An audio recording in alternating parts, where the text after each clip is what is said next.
Hello students, देखिए बेटा, last class में आप जीव द्रव्य कुंचन के बारे में बात कर रहे थे। किसके बारे में बेटा? जीव द्रव्य कुंचन के बारे में। और मैंने आपको बताया था कि जीव द्रव्य कुंचन क्या होता है। तो बेटा एक बार आपको दोबारा मैं रिकॉल करा देता हूँ, दोबारा याद करा देता हूँ जीव द्रव्य कुंचन होता क्या है।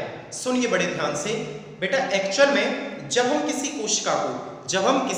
कोशिका को अति परासरणी विलयन में रखते हैं, जब हम किसी कोशिका को अति परासरणी विलयन में रखते हैं तो वो कोशिका क्या होती है, लंबे समय तक जब हम उसे रख देते हैं तो उस कोशिका से जल बाहर निकलने लगता है। क्या निकलने लगता है बेटा? जल बाहर निकलने लगता है और वो कोशिका का जो जीव द्रव्य है वो सिकड़ करके एक कोने में इकट्ठा हो जाता है और ऐसी कोशिका को बोलते हैं जीव द्रव्य कुंचित कोशिका। और इस प्रक्रिया को बोलते हैं बेटा, क्या बोलते हैं? जीव द्रव्य कुंचन। ठीक है बेटा, तो ये बात मैंने आपको लास्ट क्लास में बताई थी कि जीव द्रव्य कुंचन क्या होता है। आप सब समझ चुके होंगे कि सर किसी कोशिका को अति परासरणी विलयन में रख दो तो उससे जल बाहर निकलने लगता है और जल बाहर निकलने लगता है तो उस कोशिका का जो जीव द्रव्य होता है वो जीव द्रव्य सिकुड़ करके एक कोने में एकत्रित हो जाता है। इसे बोलते हैं सर जीव द्रव्य कुंचन। लेकिन एक सिस्टम होता है जीव द्रव्य विकुंचन। अभी जो मैंने आपको समझा दिया वो तो जीव द्रव्य कुंचन था, और एक क्या होता है जीव द्रव्य विकुंचन। विकुंचन का मतलब क्या होता है बेटा कि इसकी इस प्रक्रिया का यदि उल्टा हो जाए तो वो क्या कहलाएगा? जीव द्रव्य विकुंचन। कैसे? कि हम कोशिका को किस में रख रहे हैं? अति परासरणी विलयन में, तो इसमें किस में रख देंगे? अल्प परासारी विलयन में। वहां पर कोशिका से जल बाहर जाता है तो यहां पर जल अंदर जाएगा, उसका जीव द्रव्य इकट्ठा हो जाता है कोने में तो इसका जीव द्रव्य दोबारा से फैल जाएगा। तो मतलब कहने का अर्थ ये है जीव द्रव्य कुंचन कोशिका में क्या होता है कि सर जीव द्रव्य कुंचित हो जाता है उसका और कोशिका एकदम सिकुड़ी सी हो जाती है। लेकिन जीव द्रव्य विकुंचन में जस्ट इसका उल्टा हो जाएगा और कोशिका दोबारा से स्फूर्ति अवस्था में उसका जीव द्रव्य फैल जाएगा। तो बेटा अगर आपसे कोई पूछे कि जीव द्रव्य विकुंचन क्या है तो आप क्या उस मतलब डेफिनेशन लिखोगे? तो लिखिए, अब आपको क्या लिखना है? जीव द्रव्य विकुंचन की परिभाषा। तो लिखो जीव द्रव्य विकुंचन क्या होता है।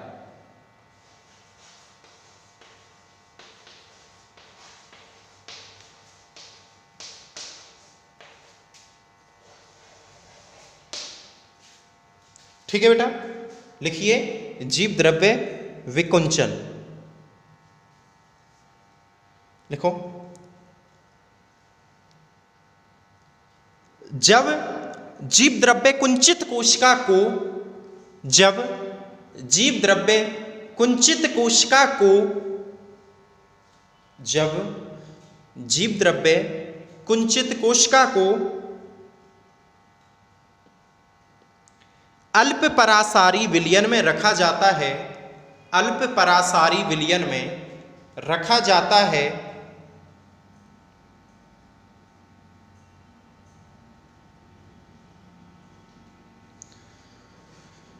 तो जल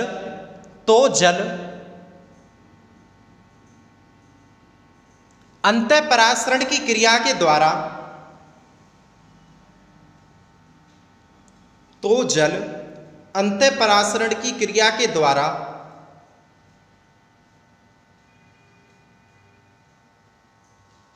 कोशिका में पुनः प्रवेश करने लगता है।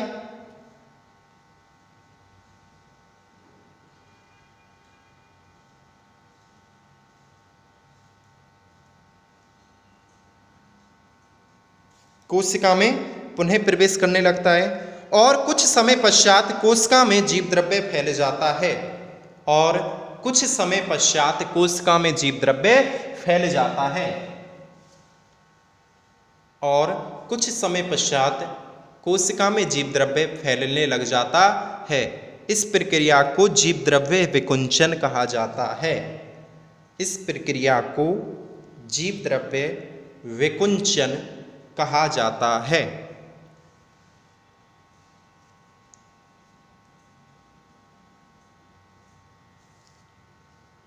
क्या कहा जाता है बेटा? जीव द्रव्य विकुंचन कहा जाता है।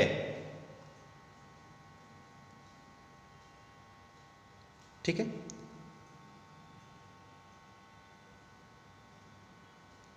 क्वेश्चन लिखो बेटा, क्वेश्चन लिखो। जीव द्रव्य कुंचन की प्रक्रिया का अध्ययन किस पौधे की पत्ती पर किया गया? क्वेश्चन लिखिए आप लोग, क्वेश्चन लिखो। जीव द्रव्य कुंचन,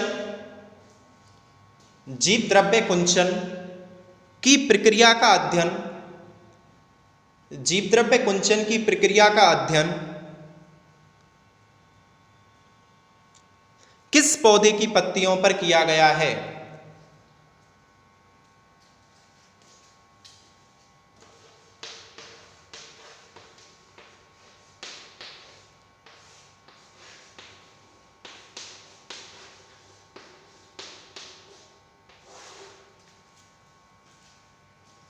आंसर लिखिए, रोइयो डिस्कलर,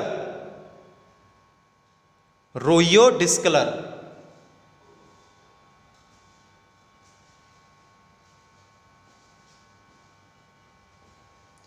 तो बेटा जीव द्रव्य कुंचन यानी जीव द्रव्य कुंचन की प्रक्रिया का अध्ययन किस पौधे पर किया गया है? किस पौधे की पत्तियों पर? रोइयो डिस्कलर पौधे की पत्तियों पर। याद रखना है, इसकी पत्ती कैसी होती हैं? बैंगनी रंग की होती हैं, यानी इनका जीव द्रव्य जो होता है वो कैसे रंग का होता है बेटा? इस पत्तियों का बैंगनी रंग का। ठीक है, तो बेटा ये बात की अब हमने जीव द्रव्य कुंचन और जीव द्रव्य विकुंचन। अब इससे आगे आपको हेडिंग करनी है कोशिका में उत्पन्न विभिन्न दाब, कोशिका में उत्पन्न विभिन्न प्रकार के दाब।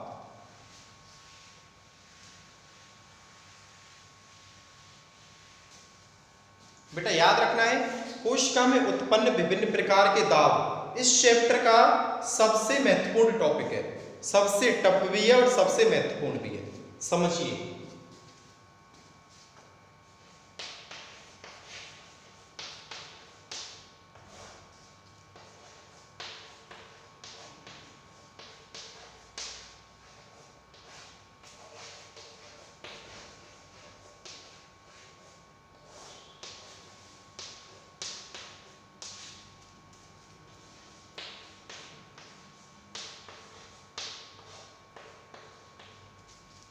करो बेटा ऐड।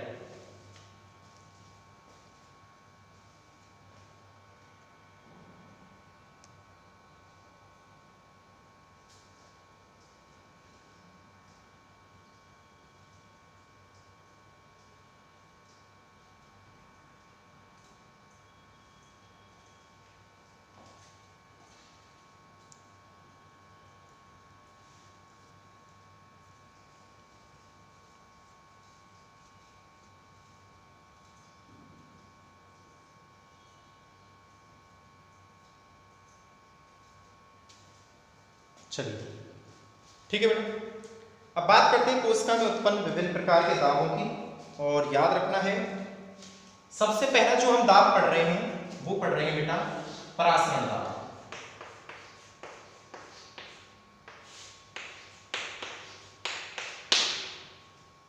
देखो अच्छा, आप सब ये बताइए परासरण की क्रिया क्या है बेटा? भूल गए? परासरण की क्रिया क्या है? कि पदार्थ के अणुओं का अर्धपारगम्य झिल्ली के द्वारा अपनी अधिक सांद्रता से कम सांद्रता की ओर जाना क्या कहलाता है? परासरण कहलाता है। ठीक है बेटा, और परासरण दाब क्या है?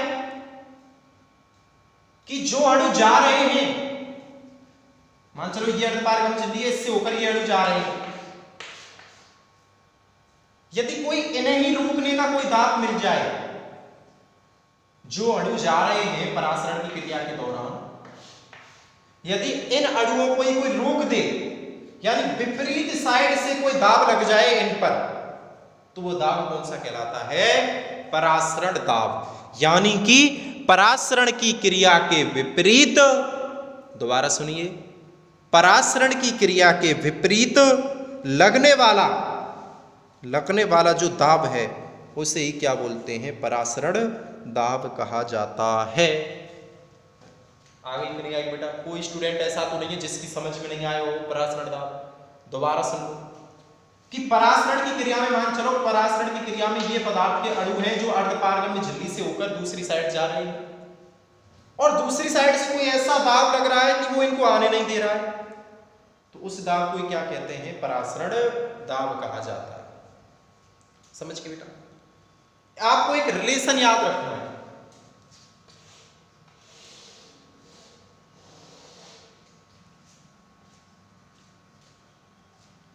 क्या याद रखना है? क्योंकि अच्छा, परासरण दाब को व्यक्त करते हैं बेटा ओपी से। किससे व्यक्त करते हैं? ओपी से। Osmotic pressure, osmotic pressure OP से व्यक्त कर रहे हैं। तो ओपी समानुपाती विलेय के अणुओं की संख्या,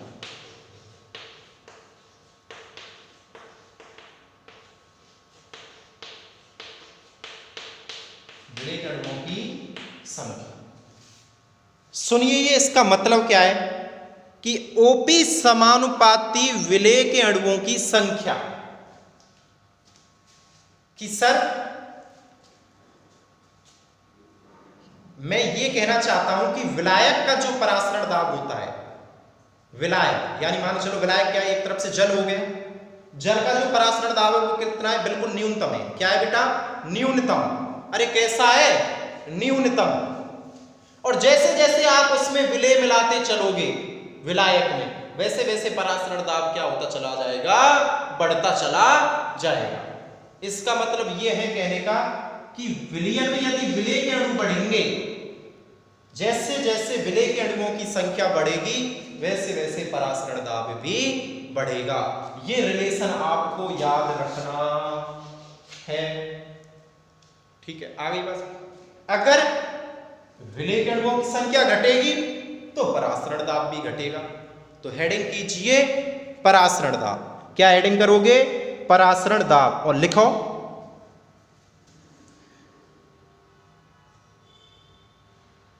परासरण की क्रिया के विपरीत लगने वाला दाब ही परासरण दाब कहलाता है।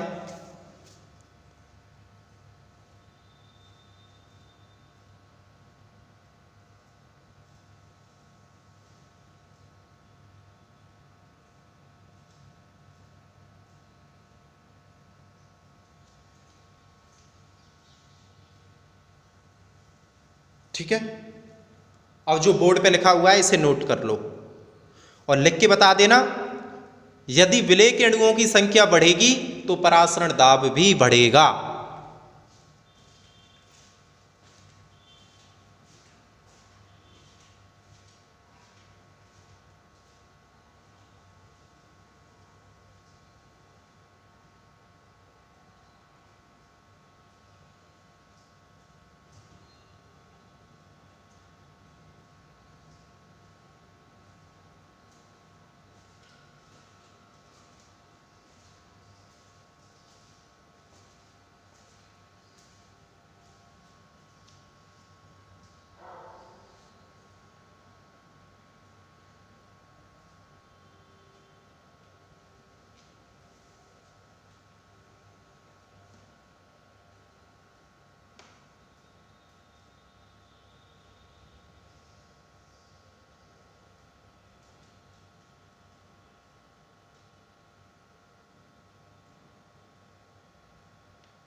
चलो बेटा, लिख लिया?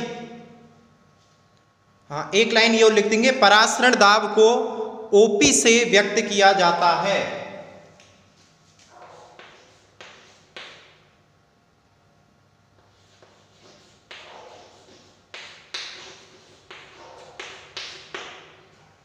परासरण दाब को ओपी से व्यक्त किया जाता है।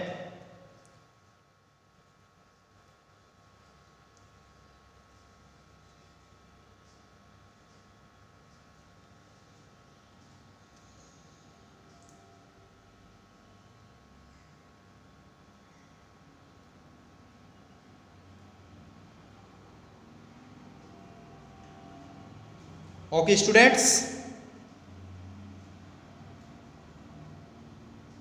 चलिए, तो ये आपका जो दाब हो चुका है, एक प्रकार का दाब आपने पढ़ लिया है।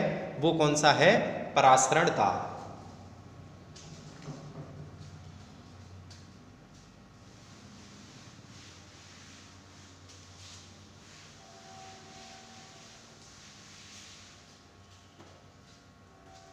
आगे नेक्स्ट समझिए। दूसरा जो दाब आ रहा है बेटा वो आ रहा है स्फीति दाब एवं वृत्ति दाब। ये दो दाब हैं अलग अलग, लेकिन दोनों आपस में एक दूसरे से संबंधित हैं। हेडिंग कीजिए स्फीति दाब एवं वृत्ति दाब।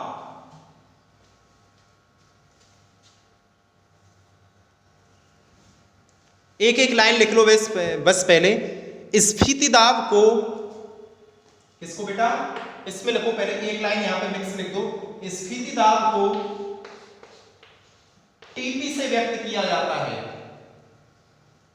टीपी टर्गर प्रेशर, टीपी से व्यक्त करते हैं टर्गर प्रेशर, और इसको डब्ल्यूपी से व्यक्त करते हैं वॉल प्रेशर।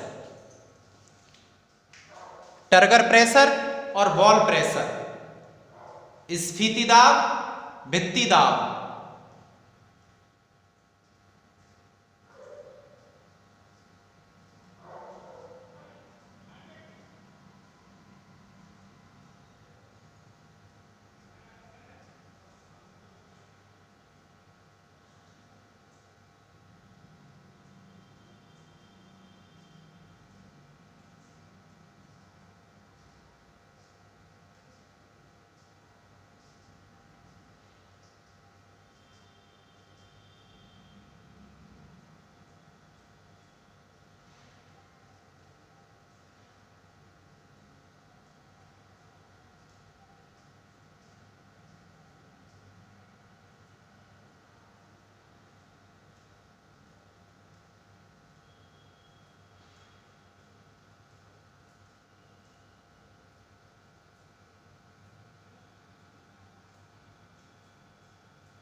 चलो लिखो बेटा। देखिए अब समझो इन दोनों दाबों को, स्फीति दाब क्या है और वृत्ति दाब क्या है।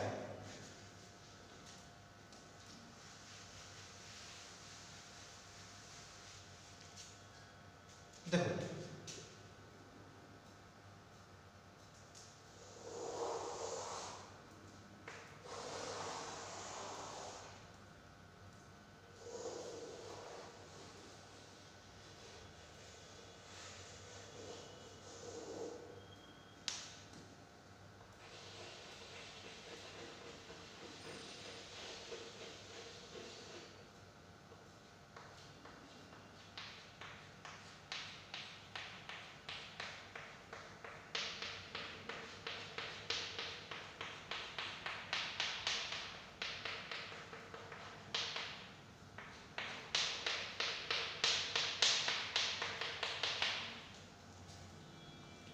बेटा ये मैंने जो संरचना बनाई है, ये संरचना किसकी बनाई है, एक कोशिका की संरचना बनाई है, ठीक है। जिसमें ये क्या है, सबको पता है कोशिका भित्ति है, ये क्या है कोशिका झिल्ली है, ये केंद्रक है, ये कोशिका द्रव्य है, ठीक है। पहले समझिए स्फीति दाब को, किसको, स्फीति दाब को। एक बात बताइए बेटा, जब कोशिका के अंदर जल प्रवेश करेगा, जब कोशिका के अंदर जल प्रवेश करेगा तो कोशिका द्रव्य और कोशिका झिल्ली ये दोनों बाहर की ओर एक प्रेशर लगाएंगे, बाहर की ओर एक दबाव लगाएंगे, ठीक है भाई। कोशिका फूलने लगे तो कोशिका भित्ति पर दबाव पड़ेगा, तो इस दबाव को तो कहते हैं स्फीति दाब। कौन सा दबाव कहते हैं, कौन सा दाब कहते हैं, स्फीति दाब। कौन, जब कोशिका झिल्ली और कोशिका द्रव्य दोनों मिलकर के बाहर की ओर कोशिका भित्ति पर जो दबाव लगाते हैं उसे बेटा कौन सा दाब कहा जाता है, स्फीति दाब। यहां तक किसी बच्चे को कोई प्रॉब्लम? अरे स्फीति दाब का मतलब क्या है कि सर कोशिका झिल्ली जो होती है वो कोशिका भित्ति पर जो दाब लगाती है, कब? जब उसमें जल के अणु प्रवेश करते हैं। भाई कोशिका के अंदर जल प्रवेश किया, जल किया प्रवेश तो कोशिका का आयतन बढ़ेगा, साइज बढ़ेगा, साइज बढ़ेगा तो कोशिका झिल्ली बाहर की ओर दबाव लगाएगी, किस पर? कोशिका भित्ति पर। तो कोशिका झिल्ली के द्वारा कोशिका भित्ति पर जो दाब लगाया जाता है, इसी दाब को कहते हैं बेटा स्फीति दाब। यहां तक कोई किसी को कोई प्रॉब्लम? ठीक है, तो ये वाला जो दाब है ये है स्फीति दाब। ठीक, उतना ही दाब, ध्यान से सुनना, उतना ही दाब जितना कोशिका झिल्ली ने इस पे लगाया, तो उतना ही दाब कोशिका भित्ति कोशिका झिल्ली पर लगाएगी विपरीत दिशा में।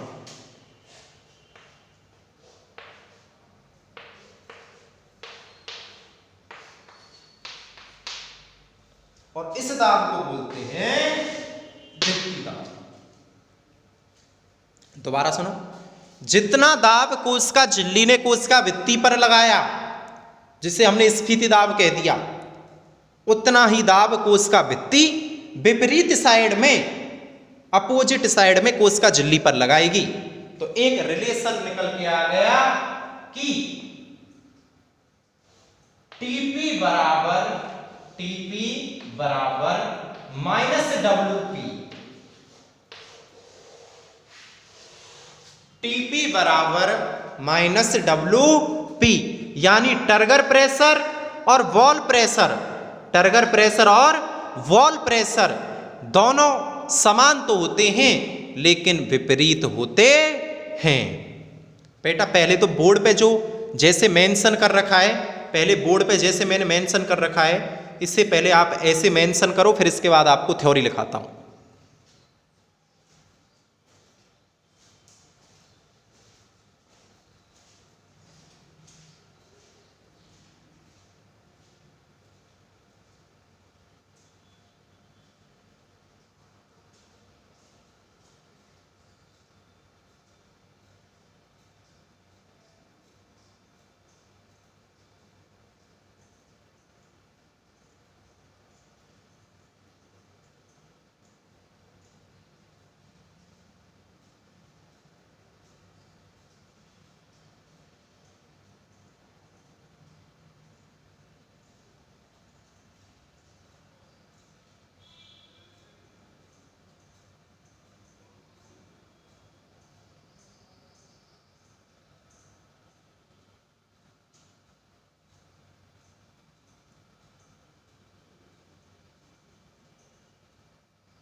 ठीक है बेटा, ये कर लिया आपने। लिखिए, अब लिखिए स्फीति दाब की परिभाषा लिखो। स्फीति दाब की, कोशिका को जल में रखने पर, कोशिका को जल में रखने पर जल के अणु कोशिका के अंदर प्रवेश करते हैं। कोशिका को जल में रखने पर जल के अणु कोशिका में प्रवेश करने लगते हैं।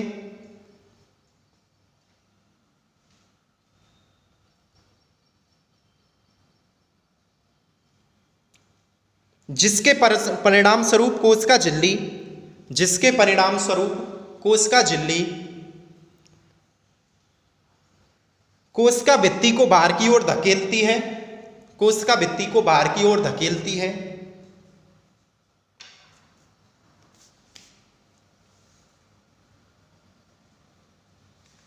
कोशिका भित्ति पर आरोपित यह बल या आरोपित यह दाब ही स्फीति दाब कहलाता है। कोशिका भित्ति पर आरोपित यह दाब ही स्फीति दाब कहलाता है।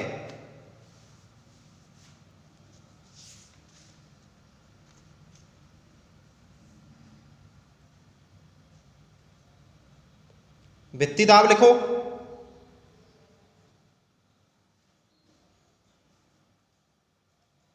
स्फीति कोशिका पर या स्फीति कोशिका में, भित्ति दाब में लिखो, स्फीति कोशिका में, बेटा स्फीत का मतलब होता है फूली हुई कोशिका।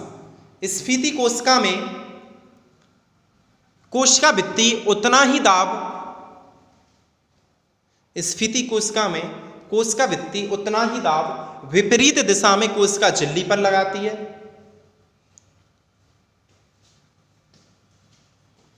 उतना ही दाब कोशिका झिल्ली पर लगाती है।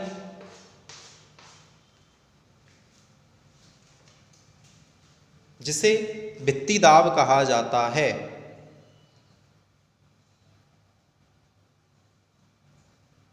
जिसे भित्ति दाब कहा जाता है।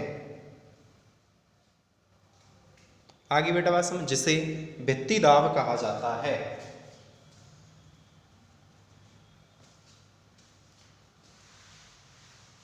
और ये वाला रिलेशन लिख दो, टीपी बराबर माइनस डब्ल्यूपी। भित्ति दाब का मान कैसा होता है? नेगेटिव, और स्फीति दाब का मान पॉजिटिव। अब देखो बेटा, मैं यहां आपको इसी सूत्र से न्यूमेरिकल दे रहा हूं।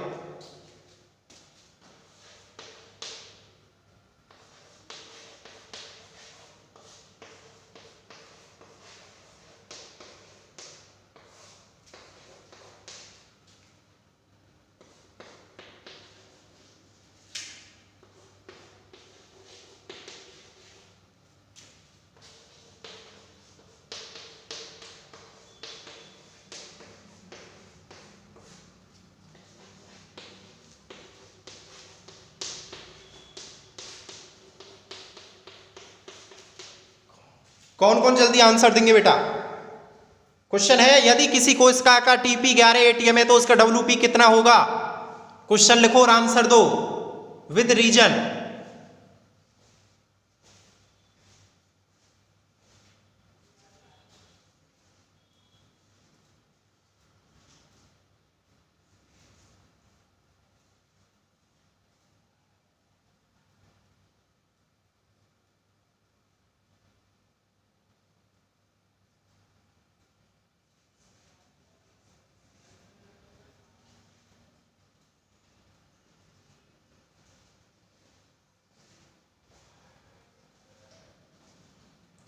आ गया बेटा आंसर?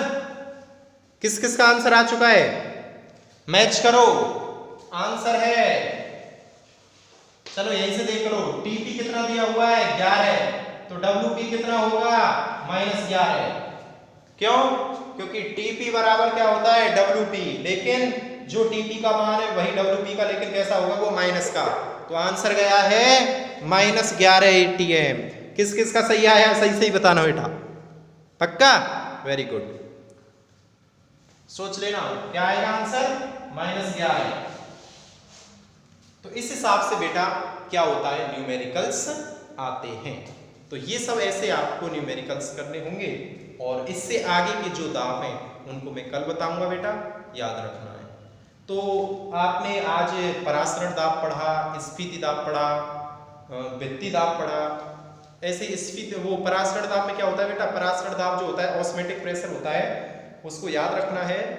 वो बेटा विलय के अणु जैसे जैसे विलयन में बढ़ते जाएंगे, परासरण दाब भी बढ़ता जाएगा। तो ये आपको याद रखना है। ओके स्टूडेंट्स, तो इससे आगे 1-2 दाब और रह गए हैं, और दाबों में कुछ संबंध हैं, तो मैं उनके बारे में आपको कल बताऊंगा। तो ये जो आज की क्लास है और आने वाली जो कल की क्लास है, काफ़ी इम्पोर्टेंट क्लास है, तो इनको आपको अच्छे से करना है।